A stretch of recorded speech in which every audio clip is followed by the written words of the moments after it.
¿Qué tal? ¿Cómo les va? Bienvenidos a un nuevo programa saludable, su programa de salud. Vamos a tocar un tema muy importante que suele ser impactante cada vez que es noticia y cada vez es más noticia, que es el tema de muerte súbita. No relacionada con el deporte, aunque tuvimos un caso reciente como el capitán de la Fiorentina, pero sino la gente que hace muerte súbita en la calle, en su ámbito laboral, en cualquier lugar, fuera o sin relación, en este caso, a la parte deportiva. Vamos a empezar definiendo para que nos podamos entender. Muerte súbita es la muerte que se produce sin causa aparente dentro de la primera hora después de haber aparecido los primeros síntomas. ¿Sí? Esa sería la definición. No pocas veces o generalmente cuando una persona va por vía pública y pierde súbitamente el conocimiento y termina muriendo porque no llegan los servicios de emergencia en tiempo y forma, porque no hay personal entrenado para iniciar las maniobras de reanimación cardiopulmonar, o personas que estén entrenadas y que hagan la reanimación cardiopulmonar y a su vez gatillen el sistema de salvataje, el sistema de vida, que es llamado un servicio de emergencia, y mientras tanto ir haciendo las maniobras de reanimación. Eso generalmente no sucede. Entonces, bueno, vienen las preguntas, buscar culpables, en vez de ir tratando de evitar que estas cosas sucedan y que cada vez en la comunidad tengamos más gente entrenada y lo que tenemos que tener, que es un desfibrilador, que eso es lo que tenemos que tener para salvar la vida de esa persona. ¿Por qué? Porque principalmente la principal causa de muerte súbita generalmente son arritmias cardíacas, que son producidas en la gran mayoría de los casos por enfermedad de las arterias coronarias, o a veces por pacientes que tienen corazón grandes, ¿sí? Porque se llaman miocardiopatías, la enfermedad del músculo cardíaco, que puede tener múltiples causas en nuestro medio. El Chagas puede ser uno, la enfermedad de las arterias coronarias, la coronariopatía puede ser otra causa, ¿no es cierto?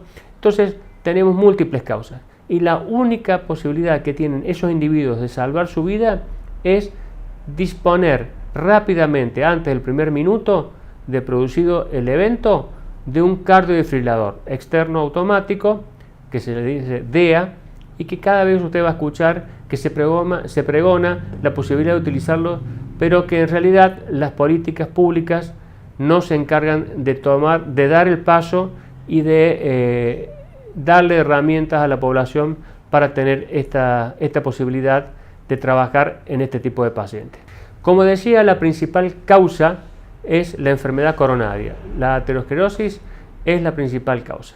Y cuando hablamos de enfermedad coronaria como principal causa, dentro de los antecedentes generalmente de estos pacientes, la hipertensión arterial, el colesterol, el tabaquismo, la obesidad, el sedentarismo, todas estas cosas van sumando para que aparezca y tenga más incidencia esta enfermedad y sea la causa número 1 de muerte en el mundo occidental, ¿sí? La enfermedad coronaria, de eso estamos hablando. Muy bien, volviendo a la muerte súbita, generalmente es impactante en el hombre. Bueno, generalmente, ¿por qué? Porque sucede en general antes de los 50 años, cuando uno ve, cuando estos eventos suceden, generalmente suceden en hombres menores de 50 años. En las mujeres esto es muchísimo más raro y cuando suele aparecer, aparece en mujeres mayores. Recuerde cuando hablamos de la enfermedad cardiovascular en la mujer, que cuando la mujer entraba en la menopausia había un ciclo de casi igualamiento en cuanto a la paridad de preponderancia tanto en la enfermedad coronaria en el hombre y en la mujer, y por cada década que pase, la mujer no solo que va igualando al hombre, sino que va superándolo lentamente, y ya en mujeres de 70, 80 años, francamente, la predominancia de la enfermedad cardiovascular es mayor en la mujer, y recuerde que 1 de cada 3 mujeres muere de un problema cardiovascular, generalmente la enfermedad coronaria.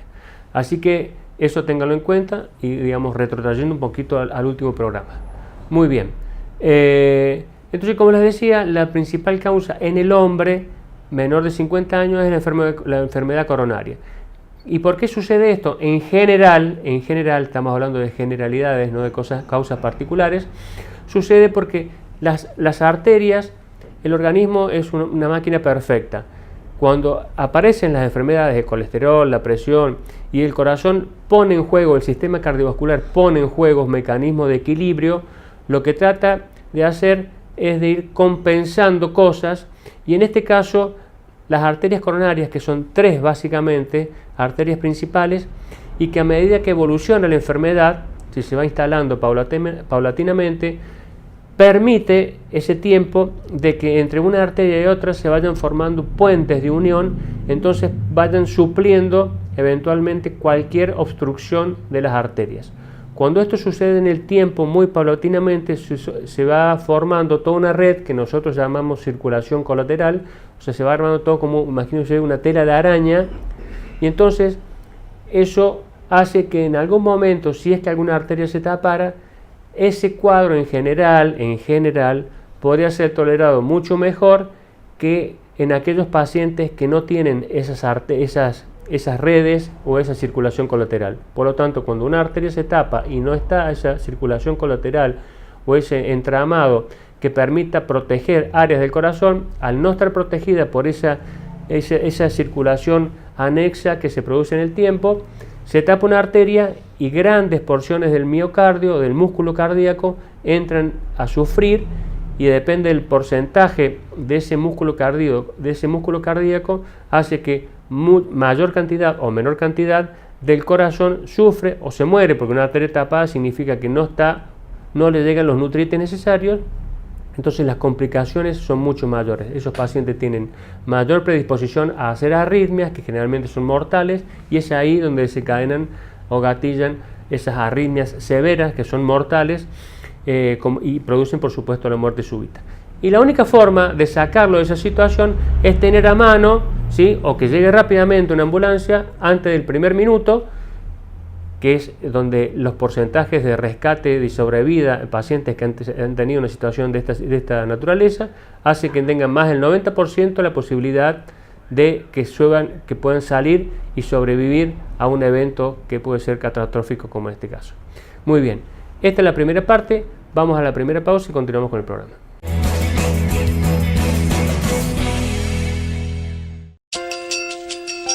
Centro de Diagnóstico y Tratamiento de la Enfermedad Cardiopulmonar. Dr. Jorge Luis Álvarez, especialista en cardiología, imágenes cardíacas y vasculares. Dr. Andrea Guerrero, especialista en neumonología. CEPRIMED, calidad médica y experiencia a su servicio. Mitre 787, teléfono 4410-006.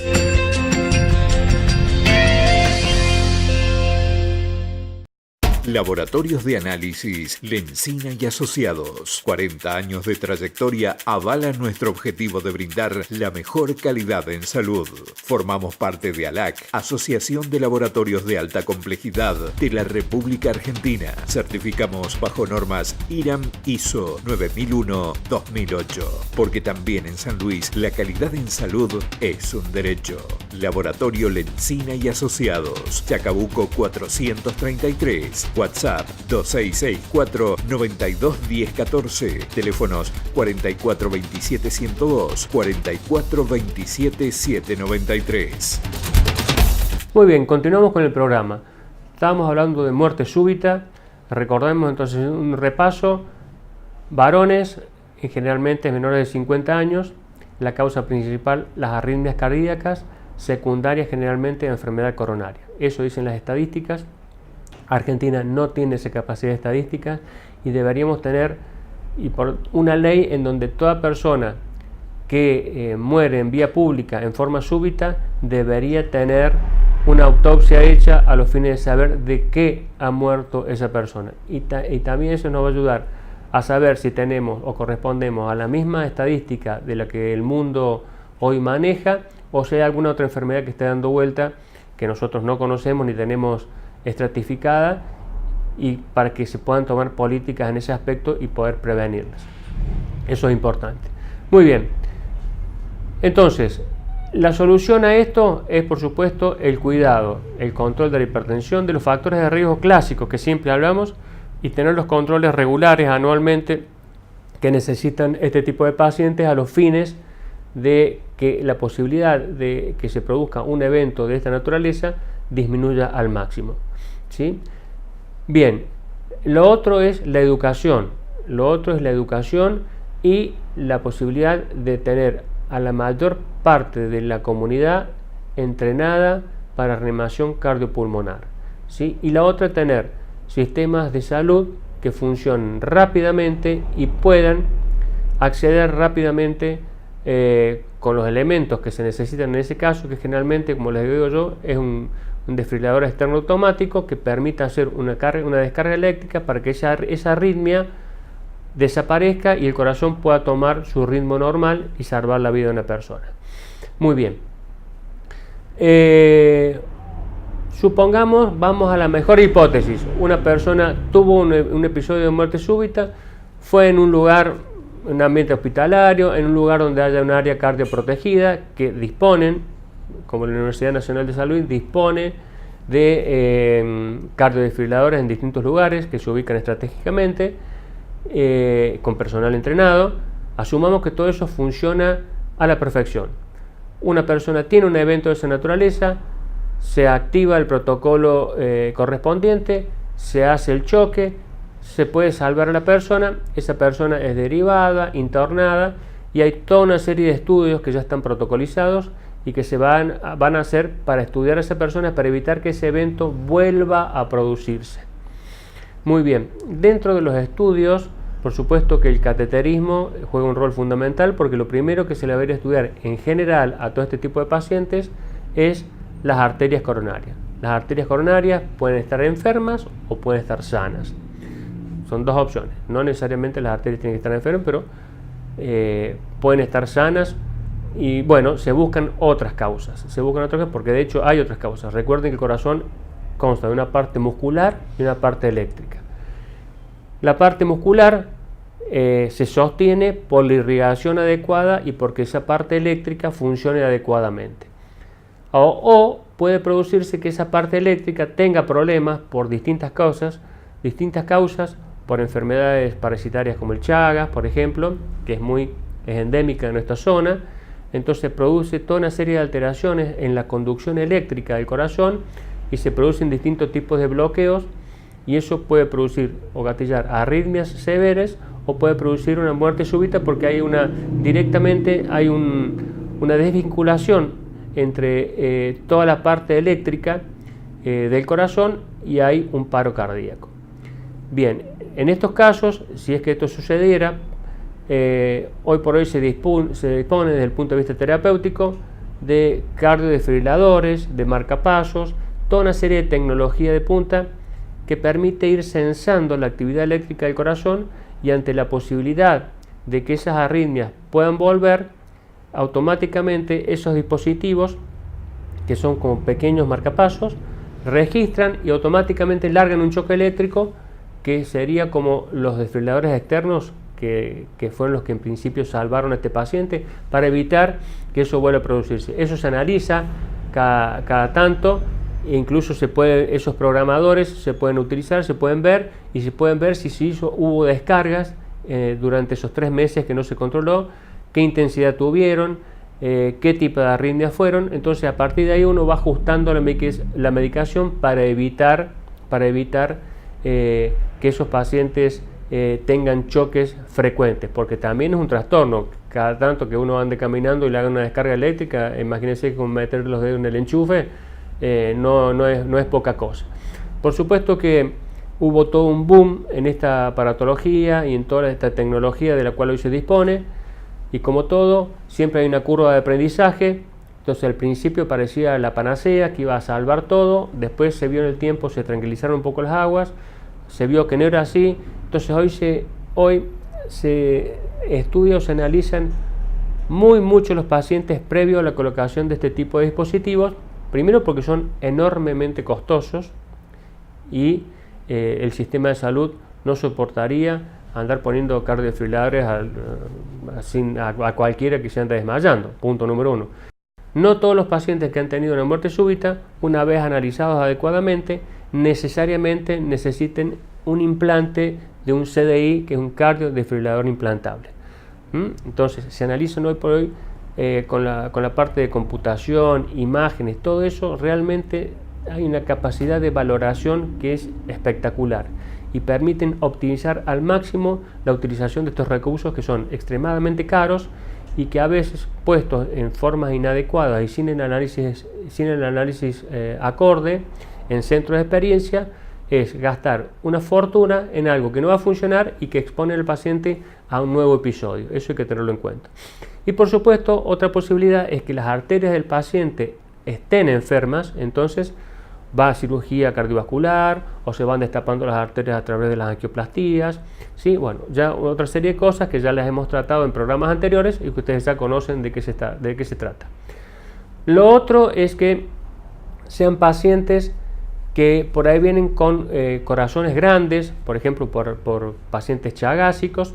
Los pacientes chagásicos que son endémicos de nuestra provincia, de nuestra región, bueno, el parásito lo que va produciendo es que el corazón se vaya agrandando y se vayan produciendo trastornos eléctricos, desde leves, moderados a extremadamente severos y que a veces necesiten un marcapaso común, que también han evolucionado, recuerden el programa con el doctor Sergio Fontana, que han evolucionado, o la colocación de estos cardiodefibriladores, porque el trastorno eléctrico es extremadamente severo y gatilla toda una serie de arritmias que pueden ser mortales. Entonces, con eso, esta situación se evita, disminuye, más la medicación. Generalmente no van estos dispositivos solos, sino que va con otra medicación que evita también la aparición de la arritmia.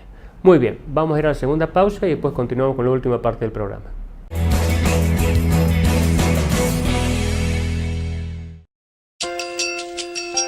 Centro de Diagnóstico y Tratamiento de la Enfermedad Cardiopulmonar. Dr. Jorge Luis Álvarez, especialista en cardiología, imágenes cardíacas y vasculares. Dr. Andrea Guerrero, especialista en neumonología. CEPRIMED, calidad médica y experiencia a su servicio. Mitre 787, teléfono 4410-006.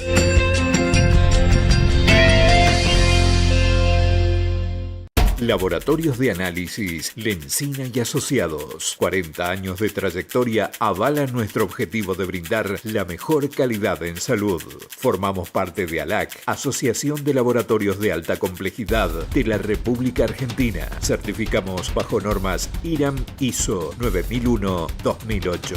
Porque también en San Luis la calidad en salud es un derecho. Laboratorio Lencina y Asociados. Chacabuco 433. WhatsApp 2664-921014, teléfonos 4427-102, 4427-793. Muy bien, entramos con la última parte del programa y para el último les quería dejar, que entonces dijimos, la parte eléctrica por un lado, la parte de la enfermedad de las arterias coronarias por otro lado, y después hay trastornos genéticos que pueden transmitirse hereditariamente y que pueden producir arritmias. ¿Sí? Que son ya muy conocidos, como el síndrome de Brugada, o toda una serie de alteraciones en la pared de la célula del corazón. Imagínense que la membrana que separa el interior de la célula del exterior no es simplemente una membrana inerte que no se mueve o no tiene actividad. Está llena de actividad y a través de esa membrana entran y salen sustancias permanentemente, por distintos mecanismos, por presión, por característica, positividad o negatividad de sustancias de un lado y del otro lado de esa membrana. Hay alteraciones genéticas y en las fallas de ese gen se producen alteraciones en la transmisión o en el pasaje a través de esa membrana que pueden gatillar arritmias, que es muy probable que es lo que le haya pasado a este jugador de la Fiorentina, porque le hicieron la autopsia y en la cuestión macro, o sea, en la estructura grande, viendo el corazón, el elemento corazón, no se ve ninguna alteración en principio a primera vista. Lo más factible es que el problema de que esta persona haya tenido es que se haya producido un trastorno eléctrico. De hecho, está descrito que hay una bradicardia. Bradicardia significa con una frecuencia extremadamente baja, y estos síndromes, ¿sí? Genéticos, por alteraciones genéticas, suelen estar relacionados con este tipo de muertes, donde la estructura del corazón aparentemente está sana, pero cuando uno hace la autopsia, de lo que se llama la autopsia molecular, biomolecular, ¿sí? Más allá de la estructura de la pieza corazón.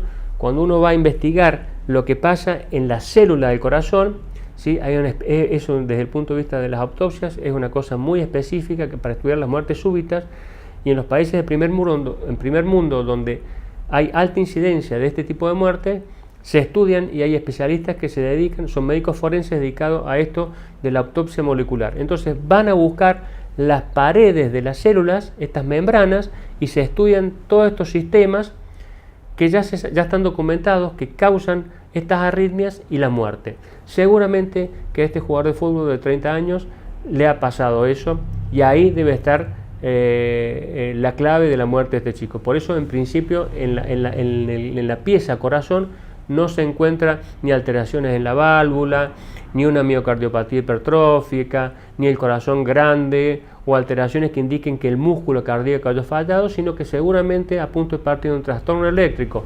seguramente por una alteración genética en alguna parte de la membrana de las células del corazón. Ahí ha estado la causa de la muerte de este chico. Entonces, todas estas cosas que yo le digo son las cosas de las cuales debemos disponer para saber de qué se mueren estos pacientes cuando sucede.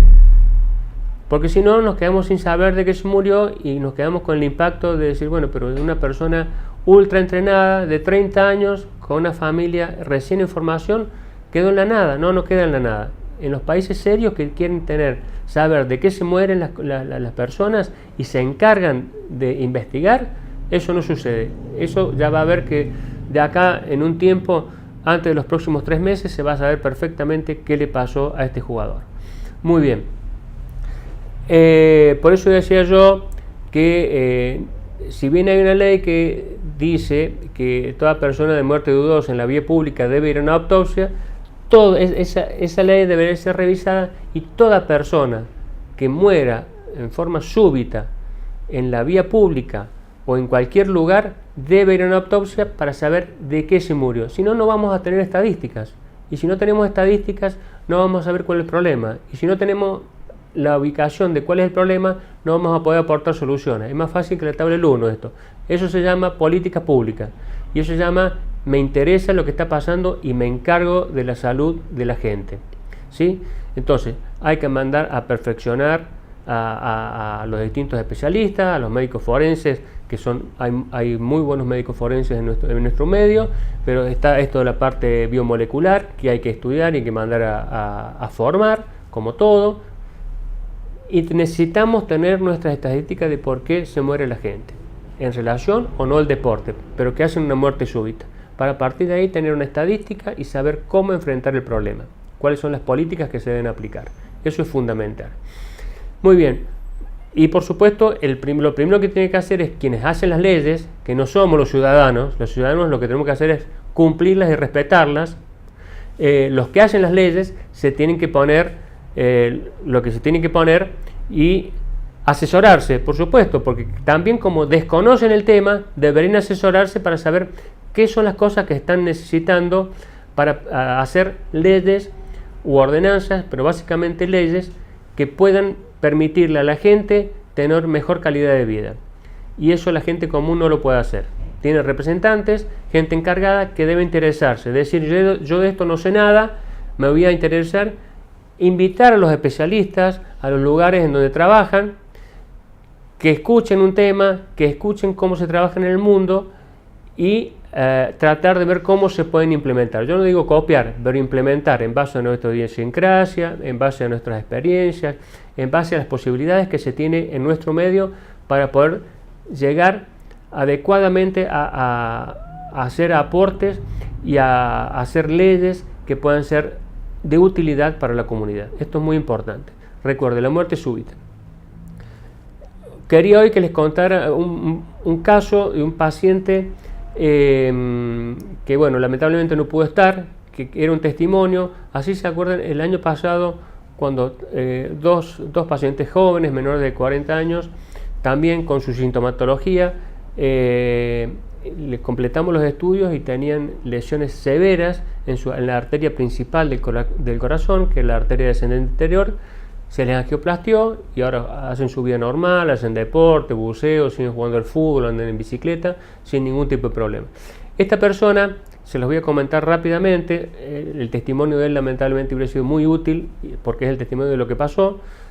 Yo estoy acá en mi lugar, como estoy ahora sentado atendiendo pacientes, un jueves a la siesta, y el paciente llama que estaba con una molestia en el pecho, si lo podía ver. Por supuesto que lo hice venir al paciente, llegó, me esperó unos segunditos, pasó el paciente. Cuando un paciente entra por el consultorio, uno lo mira, lo observa. ¿Por qué? Porque en la observación y en el escuchar al paciente cuando entra, cómo habla, si está agitado, si está muy ansioso, si está pálido, si está sudoroso, ya vamos obteniendo información de lo que le puede estar pasando a ese paciente. Era un paciente que estaba pálido, pero que básicamente no había ninguna otra situación en particular. Lo reviso, le pregunto, lo interrogo sobre ese dolor. Él había tenido dolor 24 horas antes, un dolor que no había consultado, que pasó solo, se fue a trabajar ese día en la mañana y estando en su trabajo comenzó nuevamente con dolor. No era un dolor intenso, fue una molestia, pero que le llamó la atención y decidió llamar acá al consultorio, y ahí fue cuando lo convocamos para que se viniera para revisarlo. Muy bien. Lo acuesto en la camilla, estábamos charlando, lo revisé por supuesto, no había nada raro en el examen, le tomé la presión y estaba normal, lo hice acostar para poder hacer el electrocardiograma, lo conecto con todos los cablecitos, él estaba acostado, yo estaba haciendo el electrocardiograma y mientras estaba haciendo el electrocardiograma veo que se desencadena una arritmia severa, una fibrilación ventricular, así se llama esa arritmia, ¿sí? Y el paciente, yo pensaba que era un cablecito que se había soltado, pero no, estaban todos los cablecitos en orden como correspondía, y el señor tiró los ojitos para atrás, hizo un gran ronquido e hizo un paro cardíaco, ¿sí? Entonces, fíjense la suerte que tuvo este hombre. Entonces yo, en ese momento, ¿qué fue lo que hice? Saqué, ya les voy a mostrar, traje el desfibrilador, que lo tenemos acá en el consultorio, que está acá, ya se lo vamos a mostrar. Lo empecé a monitorizar, tenía la arritmia, o sea que hice 2 descargas. A la segunda descarga salió con el ritmo normal del corazón y esa persona se salvó. Yo se los cuento así, con esta misma tranquilidad que se lo estoy contando. Actué en ese momento, después llamó por supuesto el servicio de emergencia para poder trasladarlo y completar todos los estudios que yo les decía que le hicieron, que de hecho le hicieron. Terminó con un cateterismo hecho y terminó con un cardiodesfibrilador implantable puesto. Tenía una arteria que estaba tapada, no era una arteria importante, pero una arteria que estaba tapada. Era una persona muy estresada, muy fumadora, que dejó de fumar casi un año después de que le pasó todo esto. Le colocaron los aparatos, el cardiodesfibrilador, y él seguía fumando. Bueno, hace 3 meses que ha dejado de fumar.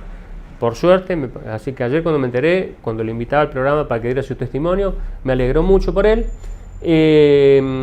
Y bueno, anda ahora perfectamente, los controles son normales, está haciendo su vida normal, pero fíjense lo importante que es darle bolilla a los síntomas, y fíjense que se paró su corazón, hizo esa arritmia severa estando en la camilla mientras le estaba haciendo el electrocardiograma. O sea, realmente se tenía que salvar. Y no fui yo, fue el cardiodesfibrilador, que esa es la importancia de tener un cardiodesfibrilador cerca. En ese momento lo tengo acá al lado. Lo único que hice fue acomodarlo en la camilla, ponerlo entre sus piernas, hacer la descarga y salir de la arritmia, ¿sí? Por suerte para él, gracias a Dios, está muy bien. Eso me alegró mucho y espero que hayan entendido el mensaje, que eso es lo que tienen que hacer. No ha sido muy complicado. Muy bien, nos estamos viendo en 7 días.